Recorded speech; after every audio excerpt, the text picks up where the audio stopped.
थोड़ा ध्यान फरमाइएगा, गौर फरमाइएगा। ध्यान कीजिए वो दिन जब आप पहले दिन दुनिया में आए थे अपनी मां की गोद में।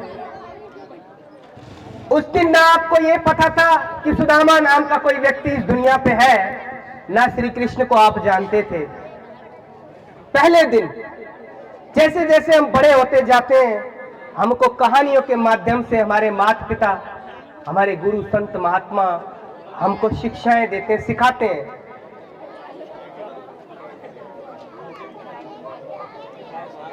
पहले दिन आप में से कोई भी एक व्यक्ति हाथ उठा के बता दीजिए जो सुदामा को जानता हो, पहले दिन जब मां की गोद में आए थे आप।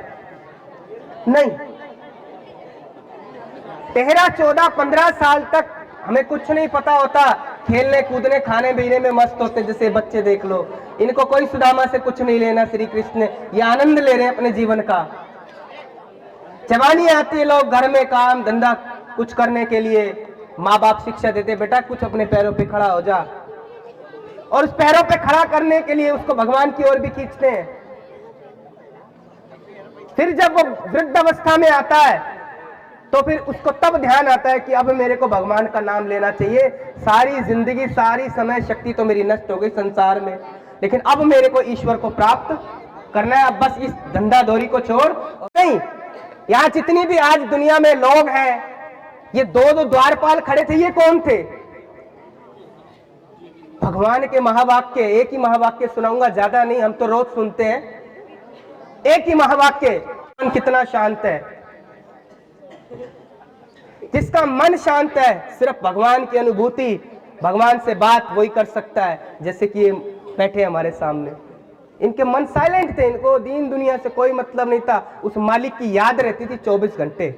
हमको कितना वो मालिक याद रहता है? ये दो जो द्वारपाल थे, ये थे मन और बुद्धि। सुदामा कौन है?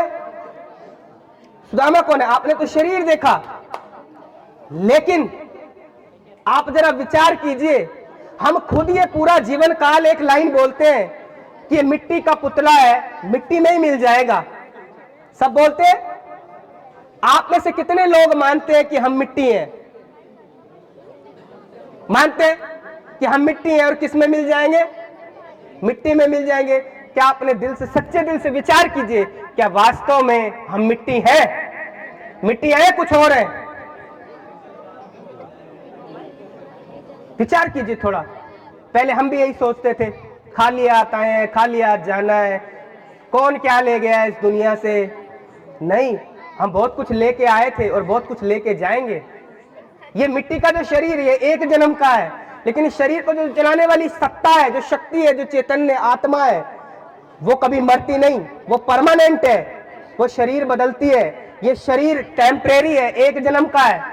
आत्मा, इसलिए हमने गीत गाया बहुत प्यार से, भक्ति में, आज भी आप गाते होंगे कि जन्म जन्म का साथ है तुम्हारा हमारा, तुम्हारा जन्म जन्म का साथ। अरे एक जन्म में हमारे घर वाले हमको लकड़ियों में जला के आ जाते हैं, फिर जन्म जन्म का साथ किसका? उस परमात्मा के साथ, हमारी आत्मा का। वो अजर है, अमर है, अविनाशी है, उसको कोई ध्वस्त नहीं कर सकता, कोई काट नहीं सकता, कोई जला नहीं सकता, कोई मार नहीं सकता। यानी कि मेरा कोई अस्तित्व नहीं मिटा सकता इस दुनिया से। लेकिन मैं शरीर अपने को समझे बैठा हूं, इसीलिए मेरे को भय कि कहीं मैं मर ना जाऊं लकड़ियों में। मैं कौन हूं? मैं एक आत्मा हूं। इस शरीर को चलाने वाली शक्ति, ये चमड़े की आंखें नहीं देखती कभी भी, इन आंखों से कोई और है जो देख रहा है।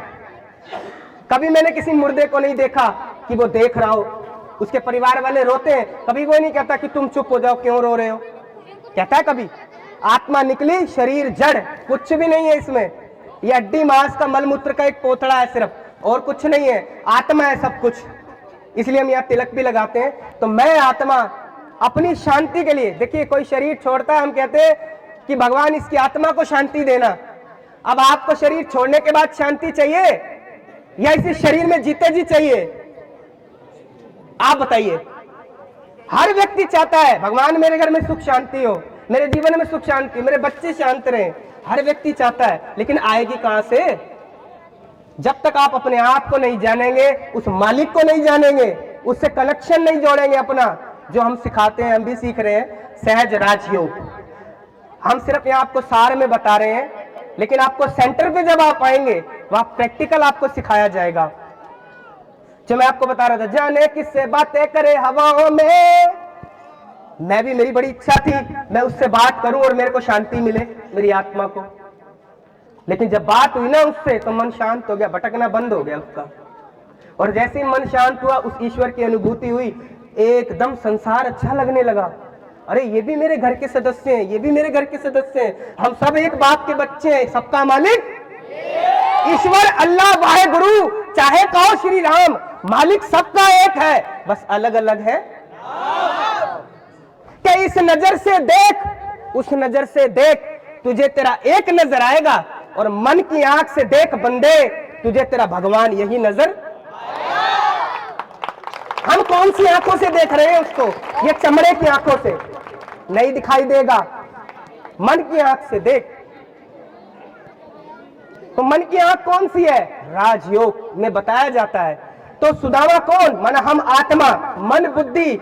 आज हमारा मन बुद्धि भगवान में नहीं लगता, बाकी सारे कामों में लगता है, लड़ाई झगड़े में लगता है, काम धंधे में लगता है, चुगली चट्टे में लगता है, इधर की उधर करने में लगता है, बेईमानी करने में लगता है, चोरी करने में लगता है, भ्रष्टाचार करने में लगता है, दारू पीने में लगता है, भगवान में नहीं लगता। क्यों? ऐसा क्या पाप कर दिया मेरे मन ने जो भगवान में नहीं लग रहा? लगना चाहिए ना। क्यों नहीं लग रहा? क्योंकि मेरे को ज्ञान ही नहीं है। मेरा मन कैसे लगेगा उसमें? मेरे को ज्ञान ही नहीं है, उस चीज का नॉलेज ही नहीं है। तो मन और बुद्धि, ये जो द्वारपाल खड़े थे, ये हमारी आत्मा को, श्री कृष्ण कौन? परमात्मा, उससे मिलना चाहती है, लेकिन मन बुद्धि वहां तक पहुंचने नहीं दे रहे। पहुंचे तो खुशी मिले। वो लास्ट में एक लाइन है, खुशी का समा तेरे पास आ गया है। जब सुदामा श्री कृष्ण से मिला, उस परमात्मा से मिल गया, तो क्या हुआ? उसको खुशी का उसका ठिकाना ही नहीं रहा, मुझे कौन मिल गया। और फिर श्री कृष्ण ने उनको कुर्सी पे बिठाया अपने साथ। अर्थात जो भगवान की तरह अपनी सोच बना लेते हैं, उससे जुड़ जाते हैं, उससे मिल जाते हैं, उनके जीवन में कभी अशांति नहीं आती, कलह कलेश नहीं आता, क्रोध नहीं आता, उनका मन शांत रहता है, खुशी रहती है। आप में से कितने लोग ऐसे हैं, एक हाथ उठा के बताना, जो दुखी और अशांत रहना चाहते हैं? आप में से कितने लोग ऐसे हैं दुखी और अशांत? कोई भी नहीं। अच्छा, सुखी और शांत कितने रहना चाहते हैं? दिखाओ जरा हाथ उठा के, सुखी और शांत। कुछ तो सोच रहे हैं अभी, रहना भी है नहीं। सबको चाहिए, सबकी आत्मा को चाहिए, लेकिन मिलेगी कहां? मुझे ऐसी एक बात, मैं भी कभी कभी सोचता हूं इस मैटर पे। कल मैं बैठा था, मैं अपनी दिल की बात बता रहा हूं आपको। हम भगवान के पास जाते हैं, भगवान से क्या कहते हैं? देखो, अगर आपको मेरी बात बुरी लग रही हो ना, तो मुझे बोल देना, मैं माइक रख दूंगा। मुझे शौक नहीं है बोलने का, क्योंकि मैं बहुत साल बोला हूं, लेकिन अभी मेरे को जब सत्य पता लगा तो मेरे को बड़ी खुशी होती है। कल मैं ये बैठा बैठा सोच रहा था कि हर व्यक्ति भगवान के पास जाता है। आप में से सब आते हैं ना भगवान के पास, हम भी जाते हैं, सारी दुनिया जा रही है। आज की डेट में 800 करोड़ आत्माएं, 800 करोड़ लोग इस दुनिया के अंदर हैं। उसमें से 200 करोड़ बच्चों को निकाल दो, 600 करोड़ रह गए। 600 करोड़ में से 300 स्त्री, 300 करोड़ स्त्री और 300 करोड़ पुरुष, 600 करोड़ स्त्री पुरुष भगवान के पास जाते हैं। और क्या कहते हैं? बड़ी हंसी की मजाक की बात है, लेकिन आप जरा विचार करना इस बात पे। एक जिसकी बात नौकरी नहीं है, वो भगवान के पास जाके कहता है, भगवान मेरी नौकरी लगवा दो। कहता है ना? कहता है कि नहीं कहता? किसी के पास काम धंधा नहीं है, भगवान मेरी कोई फैक्ट्री खुलवा दो। किसी सास की कोई बहू नहीं है, कहेगी मेरे को बहू दिला दो, है ना? किसी के बेटा नहीं है रहा तो कहेगा भगवान मेरे को बेटा दे दो। किसी के पोता नहीं तो पोता दे दो। कहते हैं कि नहीं कहते? कहते कि नहीं कहते? आप मुझे एक बात बताओ, कई कहते हैं कईयों के पास रहने के लिए छत नहीं है, ऐसे बहुत लोग हैं दुनिया में, कहते हैं भगवान मेरे को रहने के लिए छत दे दो। आप अब एक सोच के देखो, जरा विचार करो, भगवान क्या प्रॉपर्टी डीलर है जो उसके पास बहुत सारे प्लाट है, मांगते हैं और वो हमको काट काट के दे देगा? है?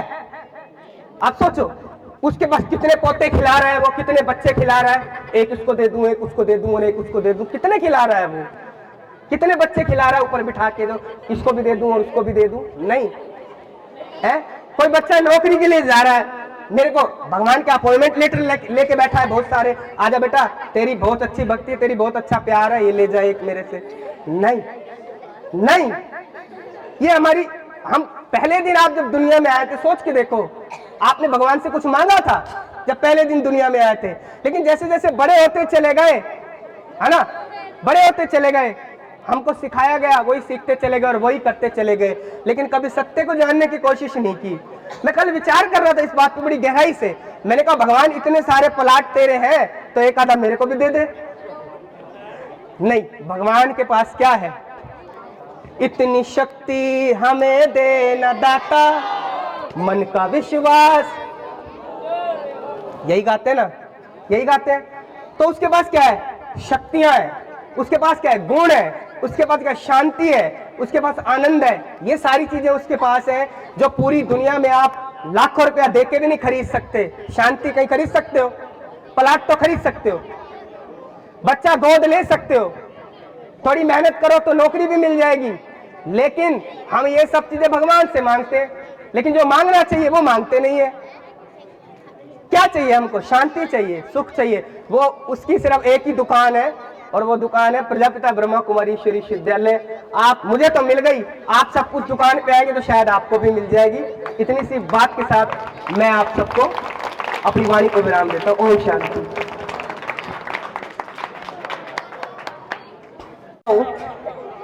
शायद मैं अगर ब्रह्मा कुमारी में नहीं आया होता और उससे पहले बोलता तो कम से कम 51,000 रुपये आपसे लेता। रियली बता रहा हूं, मैं लेता था, लेकिन जब मुझे ज्ञान मिला तो मुझे समझ में आई कि ये तो मेरे साथ जाना ही नहीं, तू किस दौड़ में दौड़ रहा है। जब सत्य का पता लगा, आज सत्य साईं बाबा जी के सामने बैठे, तो सत्य को जानना हमारा फर्ज है, हमारा कर्तव्य है। और आज हम आपके सामने निशुल्क सेवा कर रहे हैं, कोई पैसा नहीं ले रहे। यही सच्चा जागरण यही है, जागना और जगाना। अपने को जगाओ और फिर दूसरे को जगाओ, इस आत्मा को जगाना है। इसलिए दिए जलाएं। देखिए दिए जलाएं, इसका भी महत्व बताता हूं आपको।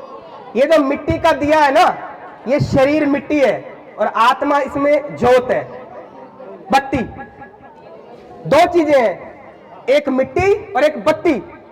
बत्ती ना हो तो मिट्टी के दिए को कोई जलाएगा नहीं, और मिट्टी का दिया ना हो तो बत्ती जलेगी कैसे?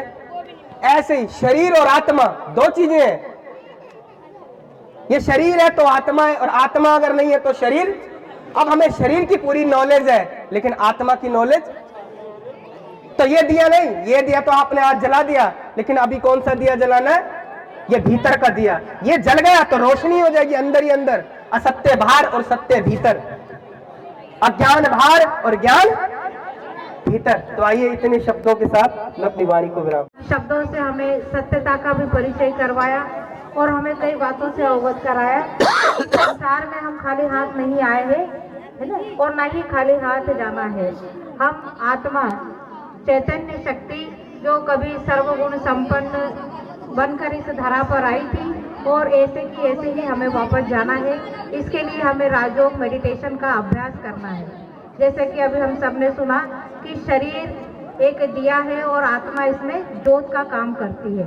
तो उस आत्मा की ज्योत उस परम पिता परमात्मा से जलानी है। तो इसके लिए राजयोग मेडिटेशन प्रतिदिन यहाँ प्रजापिता ब्रह्मा कुमारी ईश्वरीय विश्वविद्यालय में सिखाया जाता है। तो आप सभी ग्रामीण वासी सादर आमंत्रित है हमारे स्थानीय सेवा केंद्र में, जिसका पता सभी को मालूम है, अपना जुगलाइन आकाश शोपुर रोड और वृंदावन गार्डन के पास में है। तो जैसे कि आप सभी ने देखा कि बहुत दिल छू लेने वाली मनमोहक प्रस्तुति हमारे आदरणीय और प्यारे भाइयों ने की। तो हम भी उस परम पिता परमात्मा के साथ ऐसी ही लगन लगाए, मन और बुद्धि के साथ जो है हम याद करें उस पिता परमात्मा को, तभी हम आत्मा सभी गुणों से शक्तियों से भरपूर हो सकती है। साथ साथ बहुत बहुत धन्यवाद आप सभी ग्रामीण वासियों का, जिन्होंने हमारा कार्यक्रम देखा सुना, और मैं आशा करती हूँ कि जो भी बातें यहाँ बताई है हम अपने जीवन में अवश्य उसको धारण करेंगे। साथ ही साथ मंदिर के जो भी समिति वाले हैं जिन्होंने हमें टाइम दिया, उनका भी मैं बहुत तहे दिल से धन्यवाद देती हूँ। ओम शांति।